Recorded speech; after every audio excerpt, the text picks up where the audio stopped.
Hi Hi guys, Rachel, how you Hi, doing? Rach. doing good. So I love Renfield a lot.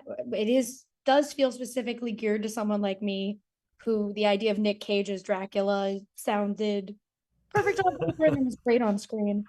So with this though, for you, Chris, what was kind of the joy of like getting to kind of play in that sandbox that I feel like a lot of creatives would die to do, where I Nick Cage mean, is being Nick Cage the most he has ever been?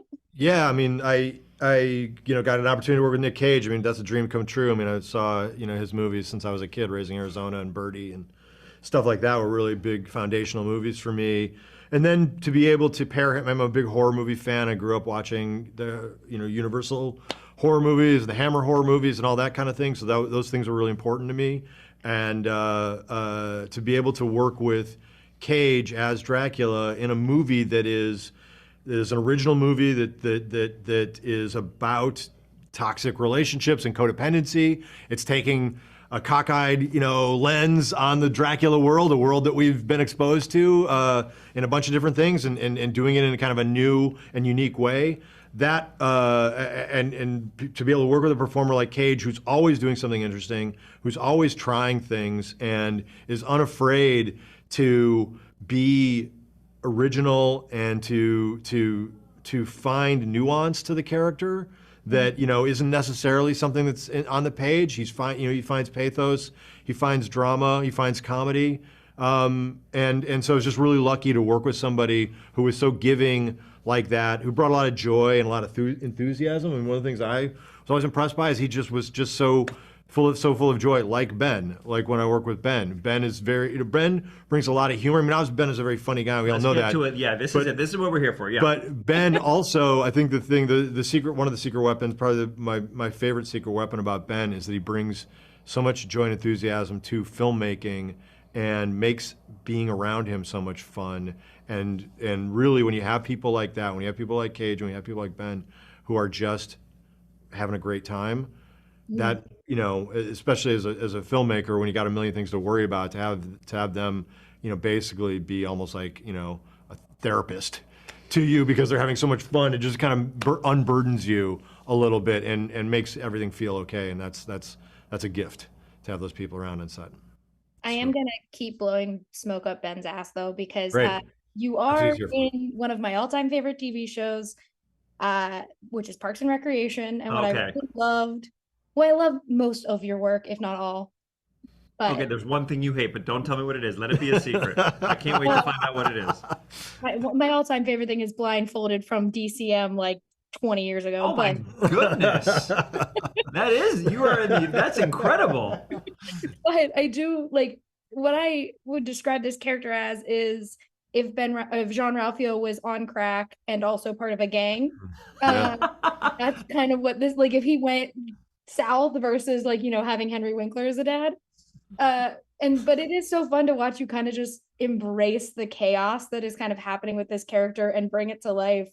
And so, what was kind of the joy of getting to play in that and have fun with a character who is bad, but we like watching him because you're having fun while you're doing it. That's literally I think what Chris and I were trying to do. So it's a joy. I mean, it's so funny to go from like DuckTales and Sonic to this person who the first shot you see him, he does coke while talking to his kid. I don't think it's in there anymore. But and then like gets into this huge wreck, and it was so fun. And it takes someone like Chris to take a chance on me because I don't get to do these roles all the time. But doing the auditions with him, and then even when we're on set, him finding these things like these moments of there's a scene where I'm robbing an entire restaurant and I pretend I'm the guy. I'm like I think I have everything under control, and I put a gun to Aquafina's character's head, and she dares me to pull the trigger. And Chris and I were talked about it for so much because Chris thinks about all these minute details, and he's always thinking about the character underneath. Even when he lets me go nuts and have a fun take of where we all go bananas, but he's like, so in that moment, it's the first time that Aquafina's calling you out, and in front of everybody, you probably never killed someone before, and this is your first time, and you're like, oh my god, what am I gonna do? So you see me be scared, and then we did. I mean, Chris covered it so beautifully, but we did these shots where you see me make the decision to be a really bad person and hurt Mhm. somebody, and it's like and he wanted to see all those little things But then also he wanted me to have fun on the way up before I get to her. And then, like, so it was really fun threading the needle. And it's because Chris put me in the movie and took a chance on me. And I'm so happy that I got to play him. And now I feel like it's time for my bad guy era. Yeah. This is it. Chris Yeah. has opened the door for me to play bad guys. Only bad guys from here on out. Only bad guys. OBG, we call Right. it. Only bad guys. It is funny you mentioned Sonic. When I told my brother, because I'm at home visiting, normally I'm in New York, and I said, "Oh, I get to talk to Ben Schwartz," and he screamed Sonic on the top of his lungs. That makes me very happy. I was like, "You're 40 years old," and he was like, in the living room. I love this person. I think this person is amazing. Basically talking to Lego Batman and Sonic right now. It's a pretty big deal for your brother. But I do think what's so fun about this movie is it has those layers of like, we're watching a man who is going through this toxic relationship and trying to get out. And like, yes, in the back of our minds, we are aware it's Dracula. But then with your character, we're watching this guy who's like been told he's nothing his entire life and like fighting back against it. And so how, like, for you both as creatives, is it layering comedy and very hardcore violence, which I loved, but I was shocked by how violent it was, with like those deeper meanings and like the deeper themes that are throughout Renfield? Yeah, I mean, I think that, Ben did a beautiful job, obviously, with the comedy, and it was genuinely menacing and intimidating in the restaurant scene. But I think when you see him with his mom, especially in that first scene with his mom, and you see how his mom is Dracula to Ben's Renfield. And so in another movie, if you were following Ben's character, it would be that same kind of relationship where he wants to please his mom, and all that kind of thing, in the way that Renfield wants to please Dracula, and he's willing to do, he's literally willing to kill in the same way that Renfield is willing to kill or allow people to be killed by Dracula. He's in the same relationship, and then that makes Ben be the Dracula to Awkwafina in the restaurant scene. And he becomes this intimidating guy who is willing to kill in that moment, but because Awkwafina stands up to him, and that inspires Renfield. So there's some nice stuff that Ryan did in the script as far as giving these characters these different levels, and I think that for me, and Ben can speak more intelligently about this, but I think for me, comedy, like, you have to ground things, I think, so the world feels like a real world. I mean, unless you're doing like Airplane or Naked Gun or something like that, where it doesn't necessarily have to. So, which I love, those movies are great. But in a movie like this, where there has to be a little bit of horror, there has to be an arc to the character, you have to ground it so that the comedy is coming out of the characters. They're coming out of Ben in this murder room, being intimidated by his mom, and Ben's reactions to those things, or being chased by Awkwafina down the street, and he's got cocaine in his car, and he screams, I've got a prescription for this shit.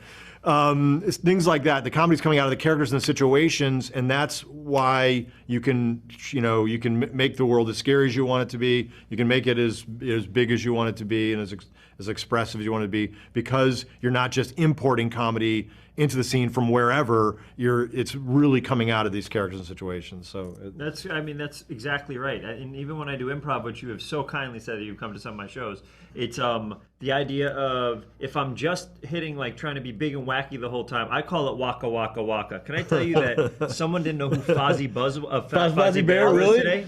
And it made me, and I was like, Sad. oh no. So in the interview, I explained who Fozzie Bear was. Yeah. Oh, you're gonna love him. This guy's great. Okay, so it's like, but anyway, like, yeah, he's got a little bow tie, and he goes waka waka waka. But I think that when I do improv, it's a big thing also, where I'm like, if I show you a little bit of drama, then that joke is gonna hit even harder. And if I'm hitting you with a lot of comedy, I got to get back down here to get back up there. I can't just, if you live up here, it's almost too much. You know what I mean? So what Chris did amazingly, what Ryan did with the script was amazing, is really thread the needle perfectly. You said it absolutely correct. And I think it's a lot of, I'm so happy you caught that stuff with mom, because I think half of this movie, Teddy's just trying to make his mom proud. He's a mama's boy, and all he wants to do is get someone to say he's doing something well. He's kind of a pathetic character. And the way that he thinks that people think he's cool is if he does drugs and he kills people. Da, da, da.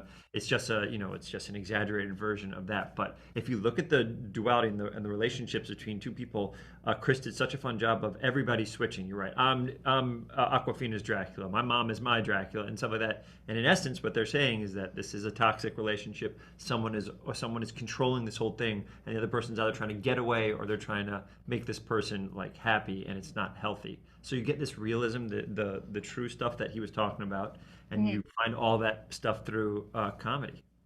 And it's so good. Thank you guys so much for talking with me. Before I leave, I just do have to say, every time I meet someone from Parks and Rec, I show them my cat, whose name is Benji Wyatt. Oh, Not with me, but so his name is cute. Benji. So I'm like, this is my Parks and Rec little token. His name is Benji. What is Benji Wyatt? Do you have a dog named Severance now? No, I wish. I know I would get one named Henry Pollard, just like Yeah, the you color. gotta do it all now. You have to live in the Adam Scott, the Yeah, ASCU. yeah. But thank you guys so much for talking with Hi, me. Rachel. Lovely to meet you. Nice meeting you. Bye. Bye.